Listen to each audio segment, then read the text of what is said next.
Hi, welcome to another course on workforce planning. This is a continuation of course B, which is the WRAPT redesign approach to workforce redesign. And this is session 3, which is about developing the future state. If this is the first video you've looked at, then you might want to have a look at B0, the overview, B1, looking at scoping and mobilizing, and B2, looking at developing the current state, because this is going to build on those to develop the future state. As we start every one of these videos, let's just introduce who we are. My name is Colin Lurie. I run Carados Limited, which is a management training and development company. We focus predominantly on workforce planning, but also cost control, customer service, and building general management skills in frontline health and care managers, so that whether you're a primary care practice manager or an acute or care trust service manager, directorate manager, divisional manager, chief operating officer, or whatever you want, frontline skills in those areas is what we focus on. We do that, I'll explain the pyramid in a bit, but we do it through focus on tools and building support in organisations and on training. One of the tools we provide is the WRAPT tool, working with a range of partners, including Lancashire and South Cumbria NHS Foundation Trust and Health Education England.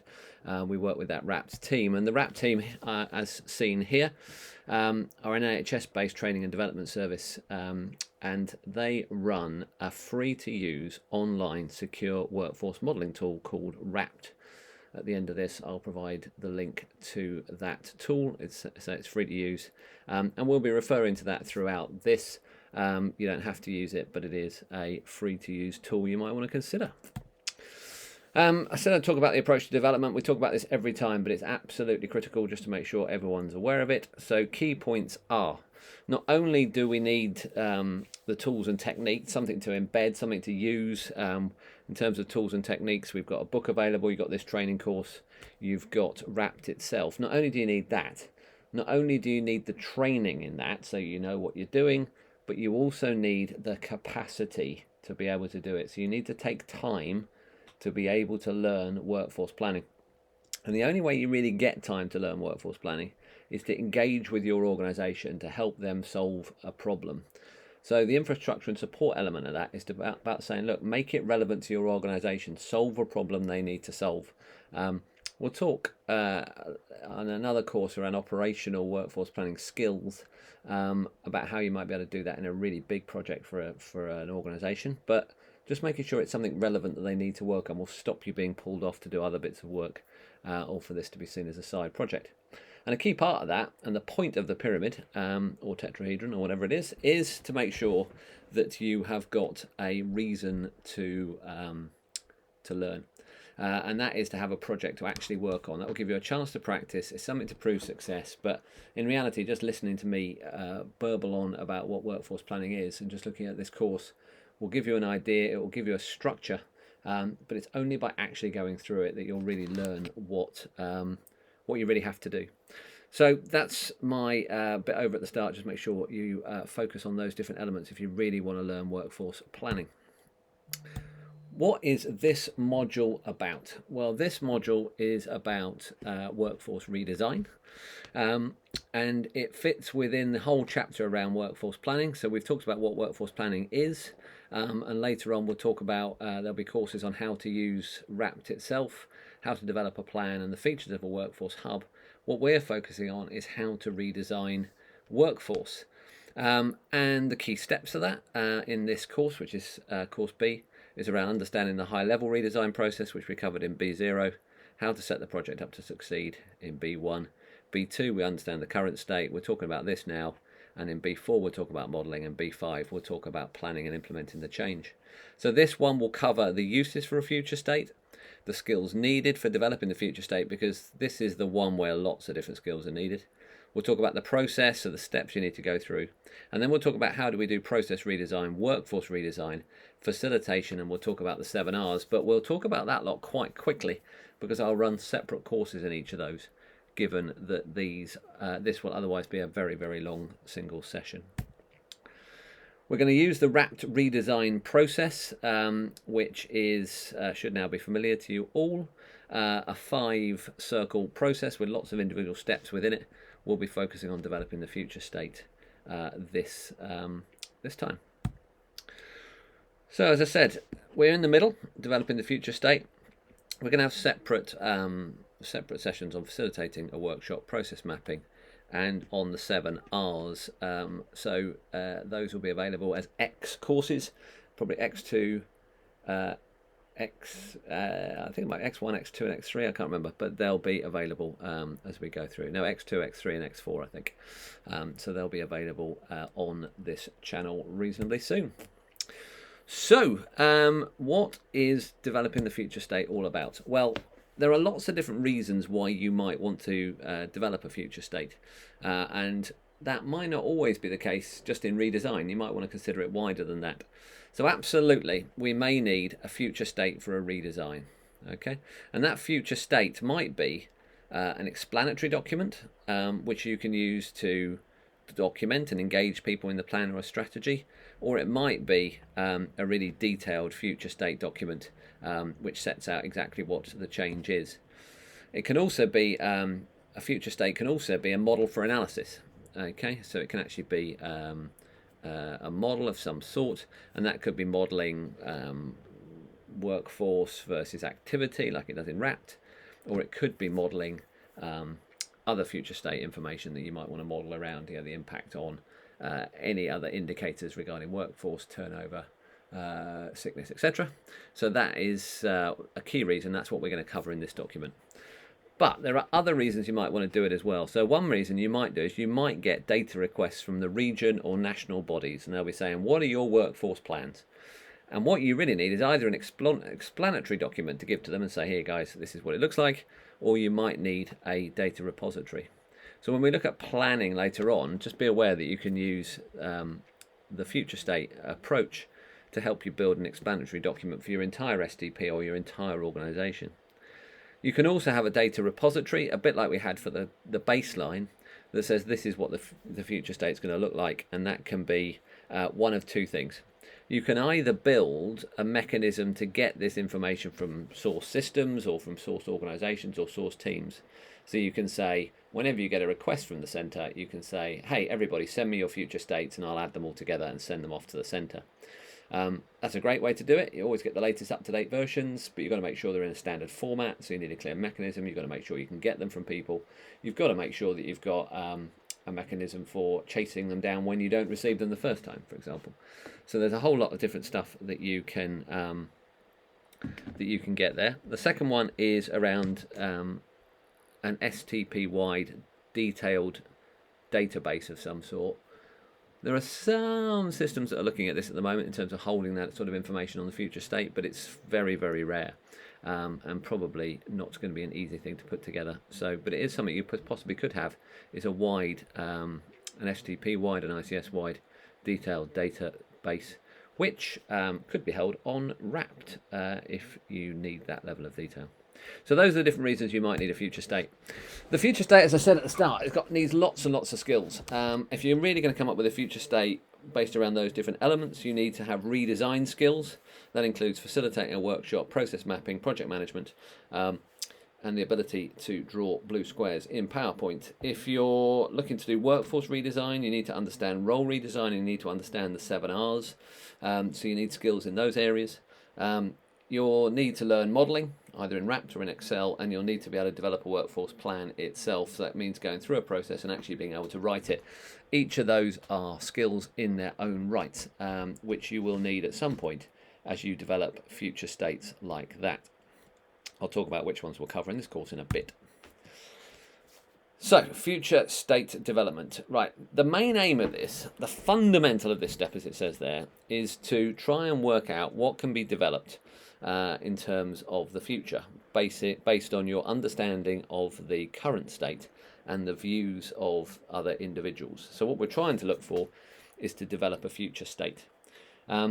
When you are considering what individuals think is possible, you can look to stretch that by considering best practice and considering the views of stakeholders like patients and other staff in what goes on, service users, potentially volunteers, carers and others. So you consider what could what could happen. You can bring in digital engagement, etc., etc., etc. So there's a load of good stuff you can bring in there. Transformation initiatives vary for each project, and we've talked before about the fact that this might just be looking at workforce redesign. So if there is a redesign already undertaken, a new model of care has been developed, then all you might need to look at is skill mix change, or looking at workforce redesign. So you might be looking at new roles, you might be looking at extended roles, you might be looking at the use of existing roles, for example, top of license work. So we could just focus on workforce redesign, or we might, if this is workforce led, have to look at a change in the delivery of care. So that might mean looking at the process, it might mean looking at the organisation, it might mean looking at technology, it might mean looking at the equipment, it might mean looking at the estates and facilities that are available. Recently done one piece where we were told that there was a new model in place, but it was pretty clear from the start that there wasn't for everything. So when we did our current state pack around what is needed, we provided a lot of detail around process. We provided information around the organisation structure, the technology that was being used, and the locations of staff. And we used that as part of the overall workforce redesign, and that's how we'll talk about this through this session. Assuming you've redesigned the model of care and you've redesigned the workforce, then what you've got to do is think about how do we consider the individual elements within that to make that work properly. And this is about how do you fill those gaps and how do you do the additional stuff around the work to retain staff, recruit staff better, etc. And these are the things covered by the 7 R's. Typically, these include things like growing your own staff. So how do we grow our own staff into these roles? How do we grow people from role A into more scarce, often clinical roles? Whenever you look at staff retention and recruitment and workload in general and morale and customer service and everything, it's always down to leadership. So leadership development can be a key element of this. Making the thing a best place to work so you keep staff. Talking about growing and training, and then finally releasing time to care to try and gain more bang for your buck at times, reduce the admin, increase the clinical, that sort of thing. So future state, there's a lot of stuff to think about, as I said. So let's have a look at what the individual steps are within that process. So developing the future state, it's got 6 somewhat higgledy-piggledy blue boxes in the circle. But slightly more organised on the right hand side is around the sort of 6 different boxes. You can see on the right there's the star logo, which I'll talk about in a second, and at the bottom you can see the WRAPT logo, and they can be used at different elements. We typically start with data preparation, into engagement, which includes a workshop, and then analysing that output, aligning this with the clinical question, appraising the options, and then validating and refining, which may then result in you going back to data preparation, etc., etc., etc. So that's why it's shown as a circle there. So I said I'd talk about HE Star. What is it? HEE Star, Health Education England's STAR tool, has been developed to help workforce transformation. Basically, it does 2 things. One, there is a workforce approach where trained staff facilitators can help you identify very quickly through 1 or 2 workshops what your key workforce challenges are, and sort of key stuff to do about that. Incredibly quick, incredibly high level, largely qualitative, but very, very useful tool. The second bit is that there is a directory, and that directory of services can be seen if you use the link there, and it covers 5 different areas, the 5 points of the star. Basically what it provides is a huge amount of stuff on good practice, other models, new models of care, a whole load of stuff produced by various things within HEE and others. It points you to all those different areas in those different areas of leadership, supply, upskilling, new roles and new ways of working. Very good tool, well worth looking at when you do redesign, and that's why it's mentioned on that circle. So 6 steps, what are they? Fairly high level. Let's just go through those in terms of what we're talking about. So the first thing is data preparation. One thing I'll probably do is try and generate an additional course on this around what a good data prep might look like. But the key things here are to make sure that we are starting by producing a pack of information from the current state that we can use to drive the future state. Okay, this is what we're doing.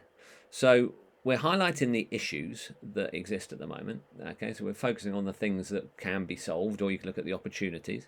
You can also highlight the strengths that we want to keep, and that's a great part of this.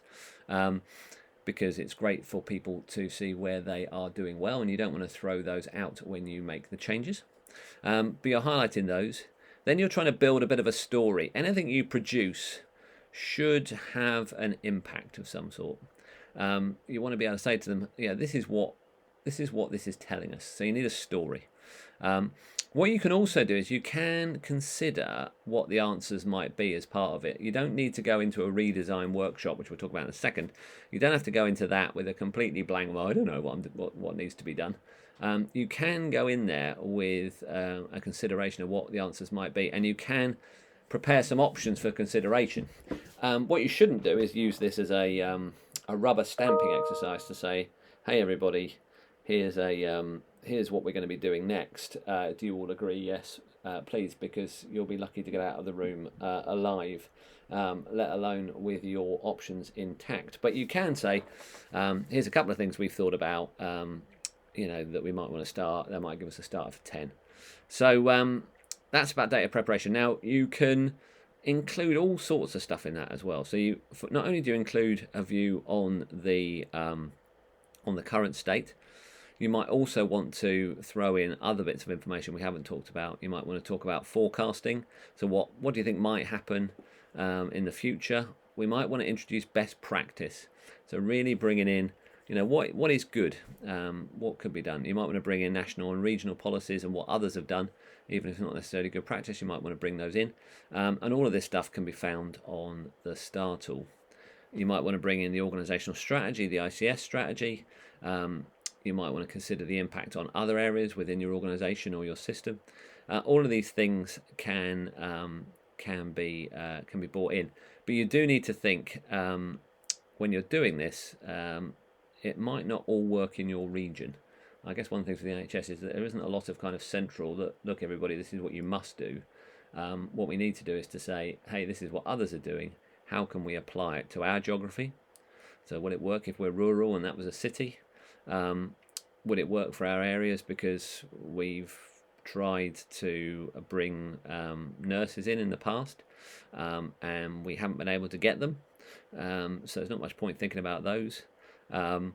If we're looking at, others have seen activity shifts because of introducing a first contact physio.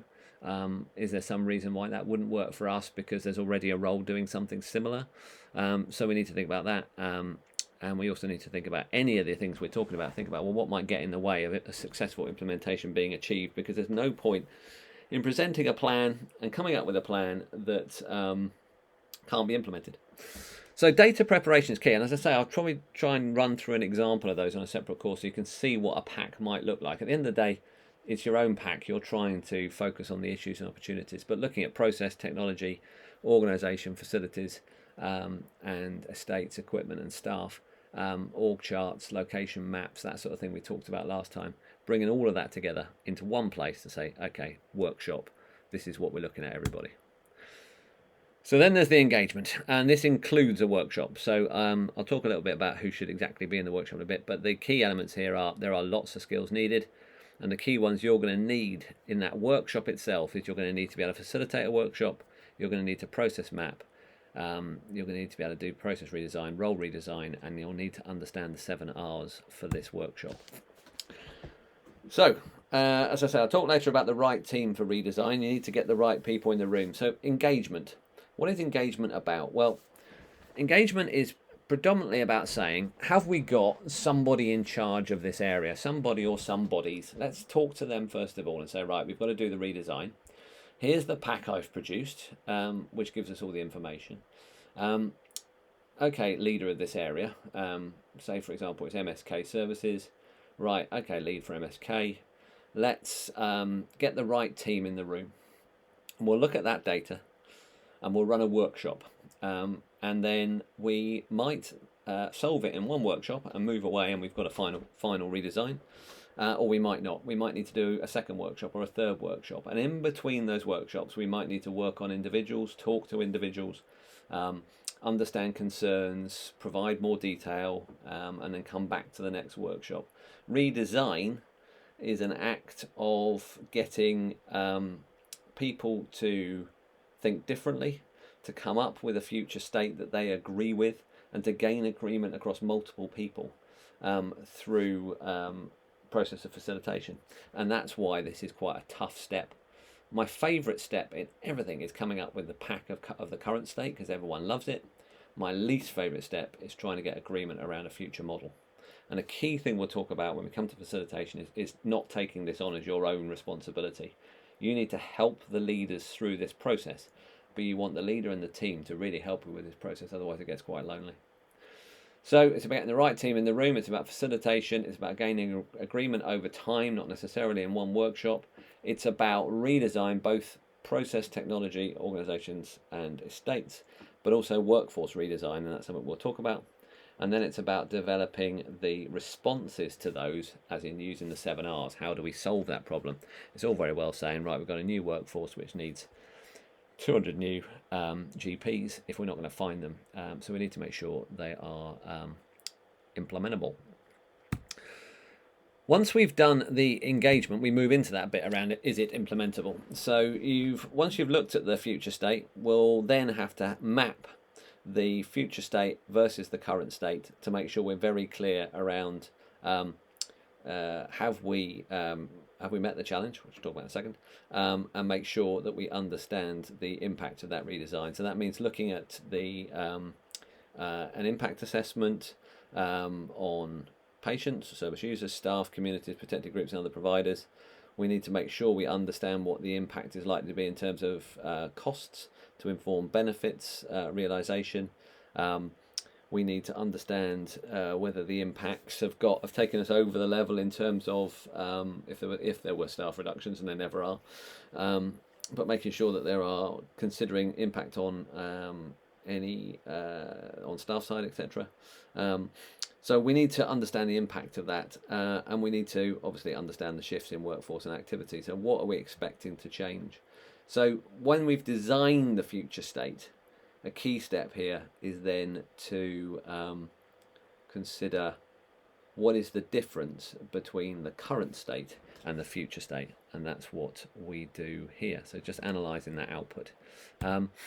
Now, I mentioned before about this one, we're going to revisit your challenge statement and check your proposed future state is going to solve the problem. The reality is that when you align with the challenge, and then when you next talk to outline the options, you're likely to have a few situations. So you're likely to have an option 1, which is do nothing, which is no one's generally going to accept unless something weird is going to happen that's suddenly going to solve the problem by magic. So that's never going to be an option we work with, but it's always a good one to have on the list because people can always choose that one if they want. What you're likely to then have are an option or options which have a relatively low impact but everyone agrees with, okay, or has a high level of buy-in, okay. So you're likely to have a number of those, and then you're likely to have one or more options which have high impact but low buy-in, including one you may have just come up with on your own to say, look, looking at the future state, applying what was done in Sheffield, we think you could do this. Nobody agrees with this, but it's available, okay? And what you then need to be able to do is to understand how does this align with the challenge, because the challenge may be met by one with low impact and high buy-in, and that's great, we can accept it because it fits. It might not meet the challenge, but we can accept it even though it doesn't fit the challenge, okay? So we can have a look at this and say, look, it's good enough, it's close enough, we can go with that. If you have to go back and redo the whole thing and get more buy-in, it's just going to get in the way, let's just get on with it, yeah? It might be that you look at it and go, it doesn't fit, and it's not fitting enough, and we've got to get it better, so we've got to go back. And if we go back, we've got to engage we do have to engage the sponsors a bit more at this point, because we've done our best to come up with a response, and it is not necessarily solving the issue. Now, when we talk about alignment with challenge, sometimes I get a bit confused between these steps, but the key thing here is about us aligning it with the challenge ourselves and thinking about it. we need to think to ourselves, is this something we would be willing to accept? Do we need to go back and re-engage the group? We will then talk about in a second about engaging with the stakeholders themselves to say, right, what should we do? And then they'll have to make a formal discussion about these same things. But in reality, what we're trying to do at all times is just make sure we're aligning with the challenge. So if we have got some options and a small group of options that we can work with, then there are a number of things we need to do to make sure we appraise those options.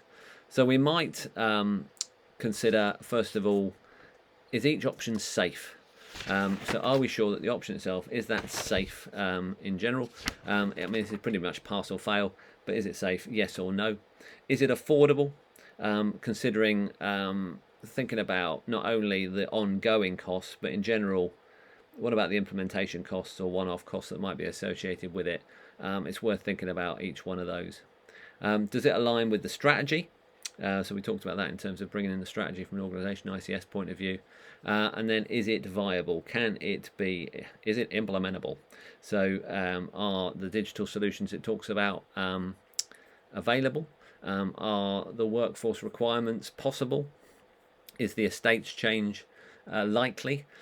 We need to understand these things as well. So we need to validate our options just against these key things to make sure that before we talk to the stakeholders, we've got every bit of information we need. Yeah.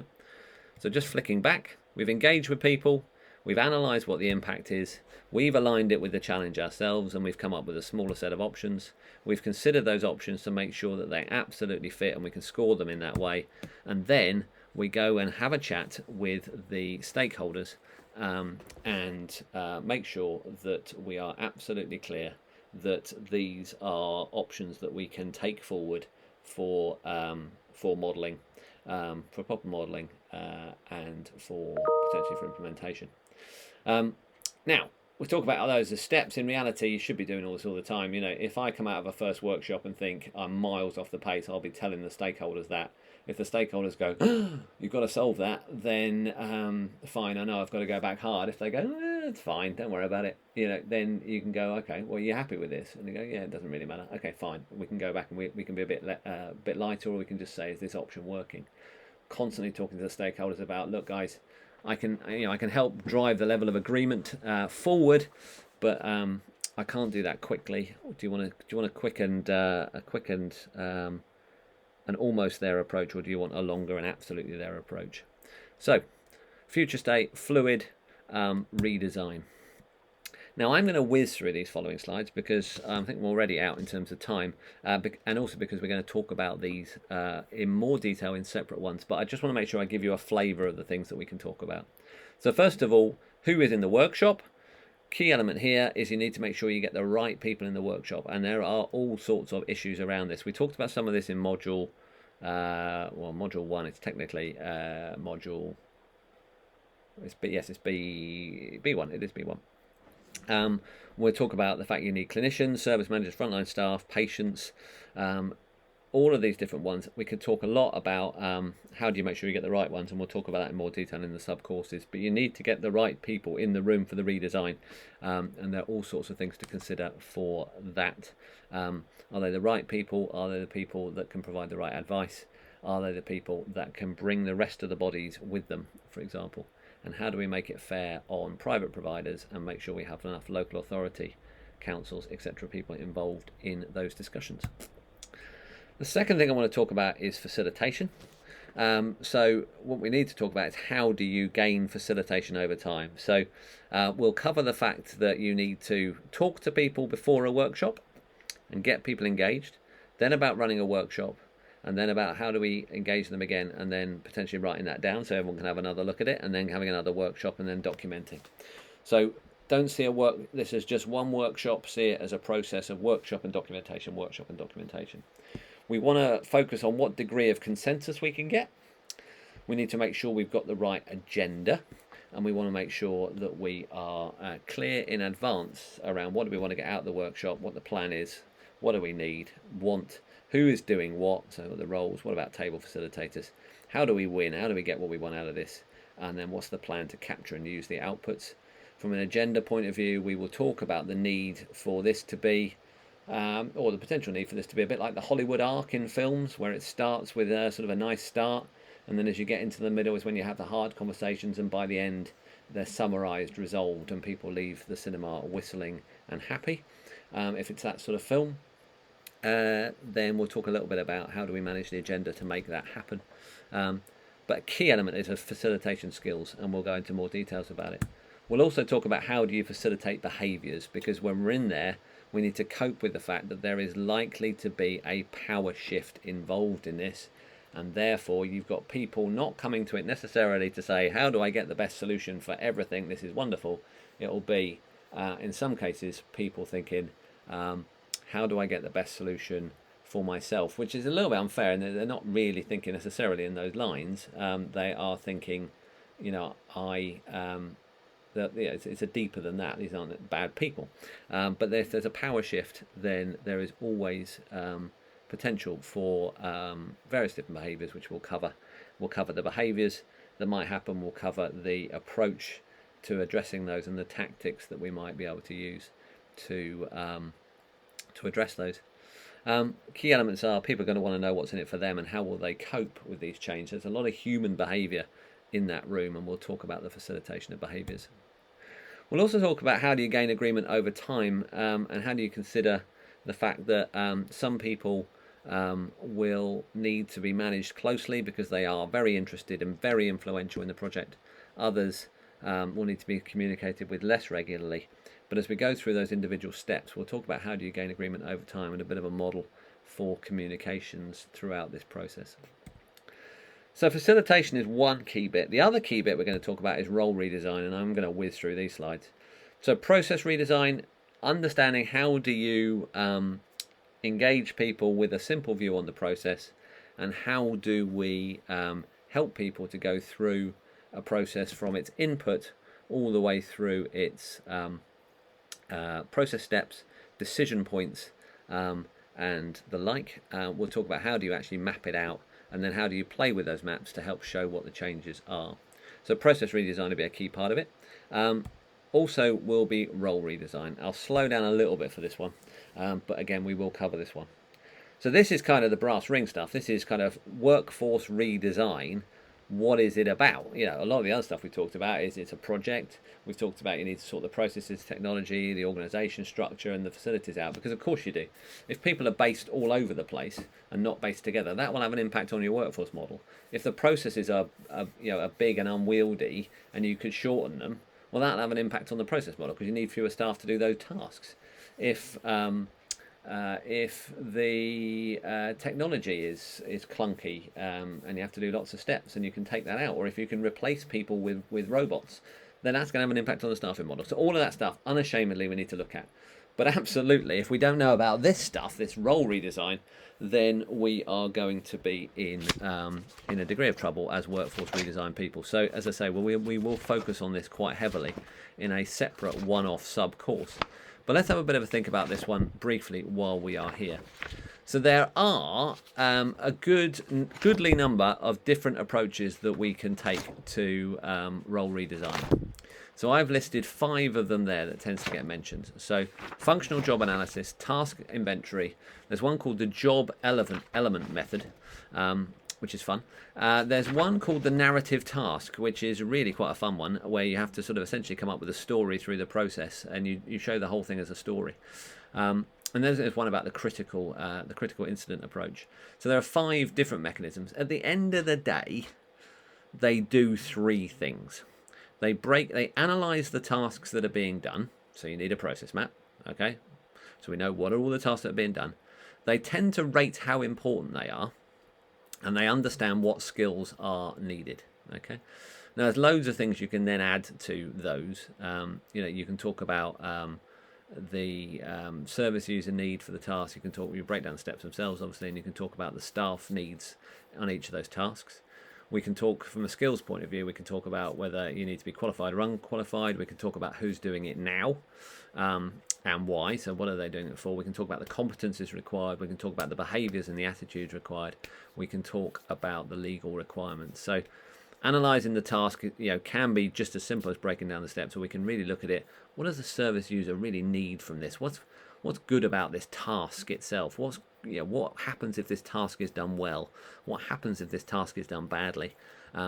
What's in it for the staff, etc. So we can really analyse those tasks, and then we can, as I say, rate how important they are, and then really think about the skills associated with those. And then what data do we have attached to it? So every data, we should have a description. We should have a number or a chance if it's a decision box, in terms of, so a number, how many of these are we doing? And we should have a chance, as in what's the percentage chance of this being needed? So what's the percentage of some being urgent or non-urgent? We need to understand the time each one takes, which is always fun to get. We need to know who does it, and we need to know what skills are needed. Those are the basics. Okay. What you could also add to that is what data and other things are needed for that. Where what comes into that? What does excellence look like for that step? What is the story or the narrative, if you want to follow the narrative task approach? So how does this play as a story around why are we doing this? What is the reason for doing this? How does this play into the story of this process?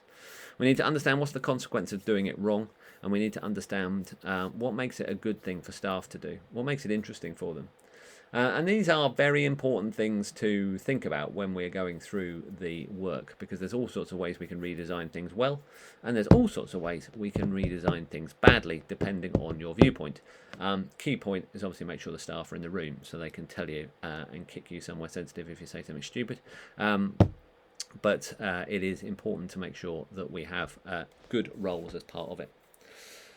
And then we'll talk about the analysis table that you can use to list each of the actions, about who does it, etc., what other roles could do it, etc. And then we'll talk about the different elements of process redesign. So we'll be looking at swim lanes to show who currently does the work, for example. We'll be talking about how we might change roles so that you can actually move people between roles to create, in this particular case, you're moving things into an administration side and ripping all the non-admin tasks out of the nurse role and out of the GP role, for example. We can also talk about simplification, which is saying, hey, just get one person to do the entire thing, no matter what it is, admin and everything else. In this particular case, the AHP can just do everything, for example. I thought there was another one, but there isn't. Okay, so there's various. I think there probably is in the main set of course. I've cut a few out to speed things up, but there's a whole lot of different things that you can do from a process redesign point of view. And then we are into the role redesign options, which is a key aspect of what we need to look at. So we've talked there about different things that we might try and do when we are looking at role redesign. So we're not just about making it the simplest, but we might be. So one thing we might do is skill mix change that we talked about. You'll move tasks up and down an existing hierarchy through role substitution. So what you might do is say, right, that is going to be done by an administrator now, or that's going to be done by an administrator plus who's going to be able to do those tasks, and take that away from the clinician. Okay, that's a simple skill mix change. Often we talk about top of role stuff, which can cause problems if you just rip all the easy stuff out and just see clinicians as just having to do complex cases all the time. You can create burnout. I've done that with radiologists before. Taking out DNAs just caused chaos and mayhem. So it's worth looking at skill mix changes. The other one is job widening. So you try and expand the role by bringing together different functions that might have been done by different individuals in the past and giving it to one staff member.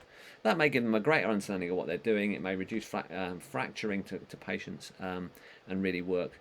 But you might also do job deepening. So you might consider, how can we give somebody some more responsibility around what they're currently doing? Greater autonomy, so greater responsibility, opportunity for development. So that's another good thing you can do.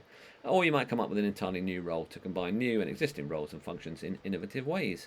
First thing to look at, does that role already exist? Because creating new roles means you'll need to come up with a training route.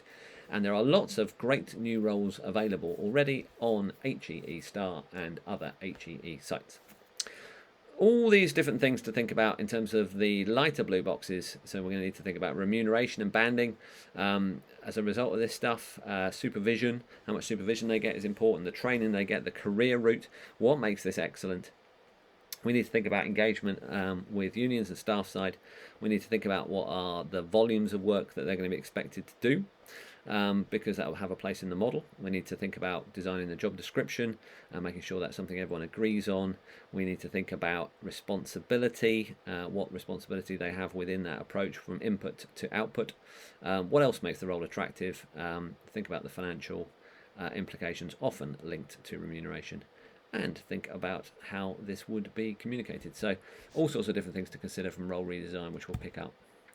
Don't forget, time moves on, so at any point there will be an increase in demand, a reduction in supply and workforce, retirees, turnover and trainees.